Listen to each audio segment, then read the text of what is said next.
Frogun is like putting in a PS1 game. The aesthetics are done so well, but with much better controls and camera. Even if it's still a little jank. If people think this is bad, don't go revisit PS1 games. Whoa! Whoa! Whoa! Whoa! Frogun is a collectible type of platformer, as you'll be trying to get all the coins or emeralds or skulls scattered through the level. The platforming traversal are the main challenge, especially as the game goes on. The beginning is rather easy and can lure you into a false sense of, oh, this is so easy, I got this. Then the game ramps up. The second half is where your abilities are tested, as there are new mechanics introduced through the game that begin to be necessary to master. Jumping is not always the most effective way to maneuver. It becomes using your Frogun to pull you through multiple times along with jumping. It's funny, as the negative reviews stem from this second half of the game where it's impossible! But it's just challenging. Sometimes frustratingly challenging.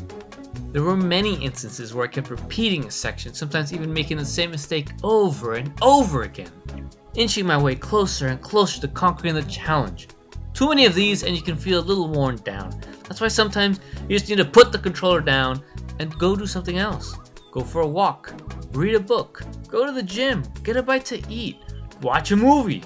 Coming back after that will be a fresh reset, so that you can enjoy the platforming and traversal mechanics and get over the obstacle that was stopping you. What is not as enjoyable are some of the small nuances.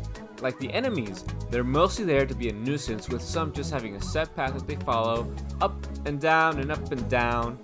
These guys are my main issue. They pose next to no threat. At least other enemies blindly barrel towards me. There should have been a bit more to them rather than just their presence. I like the enemy that shoots projectiles and moves side to side, trying to line up with you. It felt like an environmental obstacle. Speaking of environments, the worlds are a bit varied, albeit the normal type of green, fire, snow, Mario level, the planet Pikataru, and Aladdin's Cave of Wonders. You know, pretty standard stuff. As the game goes on, the levels grow in size because of the addition of the Frogun's abilities, which are both good and bad. Good in that there are challenges to be had with this, but bad in the sense that the worlds start to feel a little empty. So much empty space that we begin to lose sight of what we once saw. The level itself. But at the end of the day, I can look past that minor gripe, because we have bigger fish to fry. The bosses. Yes, this game has bosses, and they were no fun. All of them had a small arena and did some moves that you, with your top speed of 2 miles an hour, would sometimes have to maneuver, or, if you were lucky, actually do some platforming.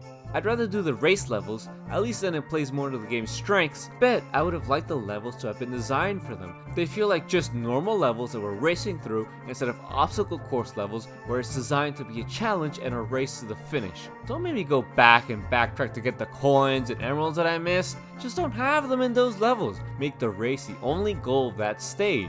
Design the stage in a long way so that you're racing from one end to the other, and everything in between is just an obstacle to get you through while you're racing your, I guess he's your rival, even though he's not.